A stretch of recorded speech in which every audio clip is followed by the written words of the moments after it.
ಕಡೆ ಪ್ರಶ್ನೆ ನಂದು ಸರ್, ನಿಮ್ಮ ಪಾಯಿಂಟ್ ಆಫ್ ವ್ಯೂ ದೇಶದ ಪ್ರಧಾನಿಗಳ ಬಗ್ಗೆ ನಿಮ್ಮ ಅನಿಸಿಕೆ ಏನು ಸರ್? ಪ್ರಸ್ತುತ ಶ್ರೀ ನರೇಂದ್ರ ಮೋದಿಜಿಯವರ ಬಗ್ಗೆ ತಮ್ಮ ಅನಿಸಿಕೆ ಸ್ವಲ್ಪ ವಿಶ್ಲೇಷಣೆ ಇರಲಿ ಸರ್. ನಮ್ಮ ಪ್ರಧಾನಿಗಳ ಬಗ್ಗೆ ನನಗೆ ಗೌರವ ಇದೆ. ಎಸ್, ಅವರು ವಿದೇಶದ ವ್ಯವಹಾರಗಳಲ್ಲಿ ತುಂಬ ಚೆನ್ನಾಗಿ ನಡ್ಕೊಳ್ತಾ ಇದ್ದಾರೆ. ಅದಕ್ಕೆ ಭಾಳ ಮೆಚ್ಚುಗೆ ಇದೆ ನಂದು. ಆದರೆ ಈ ದೇಶದ ಒಳಗಡೆ ಅವರ ವ್ಯವಹಾರ ಅಷ್ಟು ಸತ್ಯ ಇಲ್ಲ. ಏನೇನು ಏನು ಉದಾಹರಣೆಯಾಗಿ ಹೇಳೋದಾದ್ರೆ ದೇಶದ ಒಳಗಡೆ ಇಂತಿಂಥ ವಿಷಯಗಳಲ್ಲಿ ಅವರ ನಿಲುವು ತಪ್ಪಾಗಿತ್ತು ಅಥವಾ ಯಾವುದೇ ವಿಷಯದಲ್ಲಿ ದಯವಿಟ್ಟು ನೀವು ಮಾತಾಡಬೇಡಿ.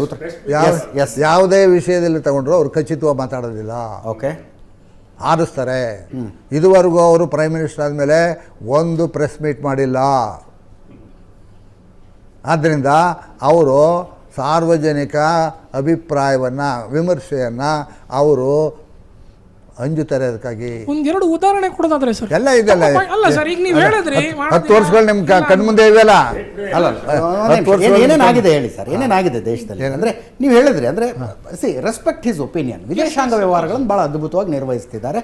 ಅವ್ರದ್ದು ದೇಶದ ಒಳಗಡೆ ಎಡವಟ್ಟುಗಳನ್ನು ಮಾಡಿದ್ದಾರೆ. ಆ ಎಡವಟ್ಟುಗಳು ಏನು ಅಂತ ಹೇಳಬಹುದು ಅನ್ನೋದಾದ್ರೆ ಅಂತ ಅವ್ರ ವಿಶ್ಲೇಷಣೆ ಸರ್. ಈಗ ಜಾತಿ ವಿಷಯ ತಗೊಳ್ಳಿ. ಆಮೇಲೆ ಜಾತಿ ವಿಷಯದಲ್ಲಿ ಹೆಂಗೆ ಕೆಟ್ಟದಾಗಿ ನಡ್ಕೊಂಡ್ರು ಮೋದಿ? ಅವರು ನಿಜವಾಗಿಯೂ ಸಂವಿಧಾನದಲ್ಲಿ ನಂಬಿಕೆ ಇದ್ದರೆ, ಅವರು ಅಂಬೇಡ್ಕರ್ ತತ್ವಗಳಲ್ಲಿ ನಂಬಿಕೆ ಇದ್ದರೆ ಜಾತಿ ವ್ಯವಸ್ಥೆನೇ ನಿರ್ನಾಮ ಮಾಡಬೇಕಾಗಿತ್ತು. ಓಕೆ, ಅನಿಲೇಷನ್ ಆಫ್ ಕ್ಯಾಸ್ಟ್ ಅಂತ ಅಂಬೇಡ್ಕರ್ ಅವರು 1949ರಲ್ಲಿ ನಿರ್ನಾಮ ಮಾಡ್ಬೇಕಂದ್ರೆ ಏನು ಕ್ರಮ? ಅಂದ್ರೆ ಇಂಥ ನಿರ್ಧಾರ ತಗೊಳ್ಬೇಕು ಅಥವಾ ಇಂಥ ಅಮೆಂಡ್ಮೆಂಟ್ ಏನದು? ಅಂದ್ರೆ ನಿರ್ನಾಮ ಮಾಡೋದಂದ್ರೆ ಹೆಂಗೆ ಅಂತ ಇಂಥದ್ದೊಂದು ಆದೇಶ ಹೊರಡಿಸ್ಬೇಕು ಮೋದಿ. ಏನು ಈಗ ಅನ್ಟಚಬಿಲಿಟಿ ಇತ್ತು. ಅನ್ಟಚಬಿಲಿಟಿನ ಯಾರು ಪ್ರಾಕ್ಟೀಸ್ ಮಾಡ್ತಾರೆ ಅವ್ರ ಮೇಲೆ ಕಾನೂನು ಕ್ರಮ ತೆಗೆದುತ್ತೆ ಅಂತ ನೀವು ಜಾರಿ ಮಾಡಿದ್ರಿ ಕಾನೂನ. ಅವನೇನು ಹೇಳ್ದ? ಈಗ ಅದನ್ನು ಅನ್ಟಚಬಿಲಿಟಿನ ಬಹಿರಂಗ ಮಾಡೋಕೆ ಹೋಗ್ತಾ ಇಲ್ಲ, ಒಳ್ಳೊಳಗೆ ಮಾಡ್ತಾ ಅವ್ರೆ. ಹೆಂಗೆ ಉದಾಹರಣೆ? ಅದೇ ಎಲ್ಲ ಈಗ ಎಲ್ಲ ಹಳ್ಳಿಗಡೆಯಲ್ಲೂ ಅದು ಈಗ ನೆನ್ನೆ ಮೋದಿ ಏನು ಮಾಡ್ಬೋದು ಅದಕ್ಕೆ ಅಂತ ಅದನ್ನು ತಡೆಗಟ್ಟಬೇಕಾಯ್ತು. ಕಠಿಣವಾಗಿ ತಗೋಬೇಕು. ಒಳ್ಳೆಯದು ಅವ್ರೇನು ಮಾಡಬೇಕಾಗಿತ್ತು? ಯಾರ್ಯಾರು ತಮ್ಮ ಜಾತಿ ಬಿಟ್ಟು ಬೇರೆ ಜಾತಿಗಳಲ್ಲಿ ಮದುವಾಗ್ತಾರೋ ಅವ್ರಿಗೆ ಮಾತ್ರ ಸರ್ಕಾರಿ ನೌಕರಿ, ಅವ್ರಿಗೆ ಮಾತ್ರ ಇದು ಸ್ಕಾಲರ್ಶಿಪ್ಪು, ಅವರು ಮಾತ್ರ ನಾಗರಿಕ ಸೌಲಭ್ಯಗಳು, ಅವ್ರಿಗೆ ಮಾತ್ರ ಮನೆಗಳು ಅಂತ ಅವ್ರು ಕೊಡಲಿ. ಆಗ ನಾನು ಅವ್ರನ್ನ ಮೆಚ್ಚುತ್ತೀನಿ. ಒಬ್ಬ ವ್ಯಕ್ತಿಗೆ ತನ್ನದೇ ಜಾತಿಯವಳ ಮೇಲೆ ಒಂದು ಪ್ರೀತಿ ಆದರೆ ಅಥವಾ ಒಬ್ಬ ಹುಡುಗಿ ಇಲ್ಲ, ಅದು ಅವನ ಜಾತಿ ಇಲ್ಲ ಅಂದಮೇಲೆ ಅವನ ಜಾತಿನೂ ಇರೋದಿಲ್ವಲ್ಲ. ಅಲ್ರಿ, ತಂದೆ ಜಾತಿಯವ್ರ ಮೇಲೆ ಪ್ರೀತಿ ಇಲ್ಲ, ಯಾರ ಮೇಲೂ ಇರೋದಿಲ್ಲ ಅವನಿಗೆ. ಯಾರ ಮೇಲೂ ಇರೋದಿಲ್ಲ. ಯಾರು ಒಳ್ಳೆ ಕೆಲಸ ಮಾಡ್ತಾರೋ ಅವನು ಪ್ರೀತಿಸ್ತಾನೆ. ಆಗ ಓಕೆ, ಯಾರು ಬಡವರು ಇರ್ತಾರೆ ಆ ಬಡವ್ರಿಗೆ ಸಹಾಯ ಮಾಡ್ತಾನೆ. ಓಕೆ, ನೀವು ಹೇಳೋದು ಅಂತರ್ಜಾತಿ ವಿವಾಹದಿಂದ ಜಾತಿ ನಿರ್ಮೂಲನೆ ಆಗುತ್ತೆ ಅಂತ. ಅಂತರ್ಜಾತಿ ವಿವಾಹದಿಂದ ಜಾತಿ ನಿರ್ಮೂಲನೆ ಮಾಡಬಹುದು. ಹೌದು ಹೌದು. ಈಗ ನಾನಾದೆ, ನನ್ನ ಮಗ ಅವನು ಜಾತಿ ಬಿಟ್ಟು ಆಗಬೇಕು, ಅವನು ಬಿಟ್ಟು ಆಗಬೇಕು. ಹೀಗೆ ಒಂದು 5-6 ತಲೆಮಾರು ಜಾತಿ ಬಿಟ್ಟು ಆದರೆ ನಿಮ್ಮ ಜಾತಿ ವ್ಯವಸ್ಥೆನೇ ಇರೋದು ಔಟ್ ಹೋಗ್ತದೆ. ನೀವೇನು ತಲೆ ಕೆಡಿಸ್ಕೋಬೇಕಂತಿಲ್ಲ. ಈ ಕೆಲಸವನ್ನು ಯಾರೂ ಮಾಡ್ತಾಯಿಲ್ಲ. ಯಾಕೆ ಅಂತಂದರೆ ಪ್ರತಿಯೊಂದು ಪಕ್ಷವು ಜಾತಿಗೆ ಅಂಟ್ಕೊಂಡಿದೆ. ಪ್ರತಿಯೊಂದು ಪಕ್ಷವು ತಾನು ಅಭ್ಯರ್ಥಿಗಳ ಆಯ್ಕೆ ಮಾಡುವಾಗ ಯಾವ್ಯಾವ ಜಾತಿ ಗಟ್ಟಿಮುಟ್ಟಾಗಿದೆ ಅನ್ನೋದು ನೋಡ್ಕೊಂಡು ಆರ್ತಿ ಅವ್ರು ಕೊಡ್ತಾಯಿದ್ದಾರೆ. ಆದ್ದರಿಂದ ಇಂಡೈರೆಕ್ಟಾಗಿ ಇವರೆಲ್ಲ ಜಾತಿ ವ್ಯವಸ್ಥೆ ಪರವಾಗಿದ್ದಾರೆ. ಆದ್ದರಿಂದ ಜಾತಿ ವ್ಯವಸ್ಥೆ ಹೋಗೋದಿಲ್ಲ. ಇದನ್ನು ಈ ಹಿಂದಿನ ಪ್ರಧಾನಮಂತ್ರಿಗಳ ಪೈಕಿ ಯಾವ ಪ್ರಧಾನಮಂತ್ರಿ ಜಾತಿ ಯಾರು ಬಿಟ್ಟಿಲ್ಲ.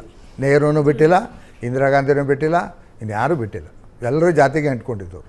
ಓಕೆ, ಆಮೇಲೆ ನೆಹರೂಗೆ ಲೋಹಿಯಾರವರು ಪಾರ್ಲಿಮೆಂಟಲ್ಲಿ ಭಾಳ ಕಟುವಾಗಿ ಟೀಕೆ ಮಾಡಿದ್ರು. ನೀವು ಸೆಕ್ಯುಲರ್ ಅಂತಿರಲ್ಲ ಪ್ರೈಮ್ ಮಿನಿಸ್ಟ್ರೇ, ನಿಮ್ಮ ಸರ್ಕಾರಿ ಕಾರ್ಯದರ್ಶಿಗಳೆಲ್ಲ ಎಲ್ಲ ಒಂದೇ ಜಾತಿಯವರು, ಎಲ್ಲ ಬ್ರಾಹ್ಮಣರು, ಎಲ್ಲರೂ ಕಾಶ್ಮೀರಿ ಬ್ರಾಹ್ಮಣರೇ. ನೀನು ಯಾವ ರೀತಿ ಸೆಕ್ಯುಲರ್ ಅಂತ ಕೇಳಿದ್ರು ಅವರು. ನಮ್ಮ ದೇಶ ರೀ, ನಾವು ಕೊಟ್ಟಿರೋ ದೇಶ ರೀ ಇದು, ನಾವು ಯಾವ ಜಾತಿ ಇಲ್ಲ ರೀ. ನೆಹರುಗೆ ಉತ್ತರ is A head long Philo ಅಂದರು. ಯಾರನ್ನ ಲೋಹಿಯಾನ ತಲೆ ಕೆಟ್ಟವನು ಅಂದರು. ಅವ್ರು ತಲೆ ಕೆಟ್ಟವನು ಒಂದು ಪೆರಿವಾರಿಗೂ ಅಂದಿದ್ರು ಅವರು. ಹುಚ್ಚ ಆಸ್ಪತ್ರೆಗೆ ಸೇರಿಸ್ರಿ ಅವ್ರನ್ನ ಅಂತ. ನೆಹರು ಸ್ವಲ್ಪ ಹಂಗೆ ಮಾತಾಡ್ತಿದ್ರು. ಇರಲಿ, ನೆಹರು ಹಂಗೆ ಒಂದು ನಿಮಿಷ.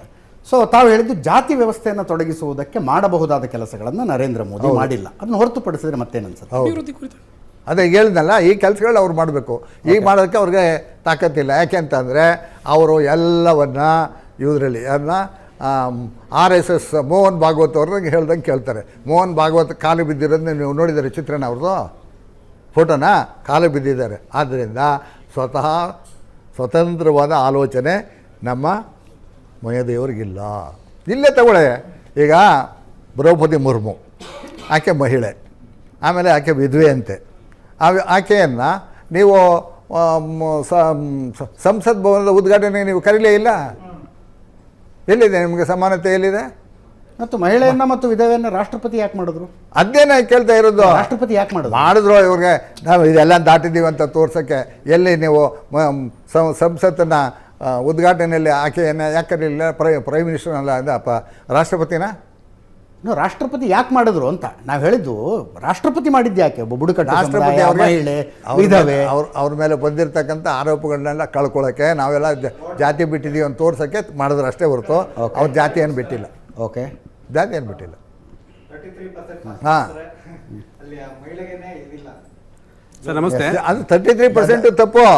33% ಯಾವ ಆಧಾರದ ಮೇಲೆ ನೀವು ಕೊಟ್ಟಿದ್ದೀರಿ? 33% ಜನಸಂಖ್ಯೆ ಆಧಾರದ ಮೇಲೆ ಕೊಡಬೇಕು. ಮಹಿಳೆಯರು ನಮ್ಮ ದೇಶದ ಜನಸಂಖ್ಯೆಯಲ್ಲಿ ಅರ್ಧ ಭಾಗ ಇದ್ದಾರೆ. ನೀವು ಅರ್ಧ ಭಾಗ 50% ಕೊಡಬೇಕು. ಅದು ಬಿಟ್ಟು 37% ಅಂತಂದ್ರೆ ಯಾವ ಅರ್ಥ ಅದು? ಹಾಂ,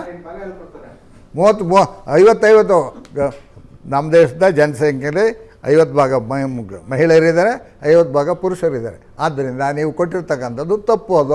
ಅದನ್ನು 50% ಮಾಡಿ ಅವೈಜ್ಞಾನಿಕವಾದ ಮೀಸಲಾತಿ ಕೊಟ್ಟಿದ್ದೀರಿ ನೀವು. ವೈಜ್ಞಾನಿಕ ಮೀಸಲಾತಿ ಅಂದರೆ 50% ಕೊಡಿ. ಅದು ನನ್ನ ನಿಲುವು.